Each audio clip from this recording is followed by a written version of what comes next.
ఇప్పుడున్నటువంటి మానవుడికి నీకు దీర్ఘాయువు కావాలా, ఇక ఈ జీవితాన్ని ముగించేయాలనుకుంటున్నావంటే మీరేం చూస్ చేసుకుంటారు? ఇంకా దీర్ఘాయువు కావాలంటారా? దీర్ఘాయువులో ఆరోగ్యం సంతోషం కావాలనుకుంటారా? లేదు ఉట్టి దీర్ఘాయువు కావాలా, దీంతో ముగించుకుంటారంటే ఏం కోరుకుంటారు? ముగించుకోవాలని కోరుకుంటారు. ఎందుకు? కష్టాల వల్ల, ఈ బాధల వల్ల, ఈ అనారోగ్యాల పడలేం, ఈ వాతావరణానికి తట్టుకోలేం.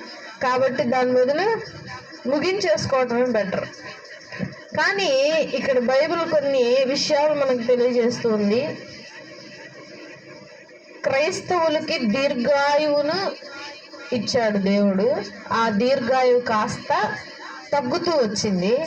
ఆ దీర్ఘాయువులో మంచి దీర్ఘాయువు ఇస్తాడంట. అసలు మంచి దీర్ఘాయువు అంటే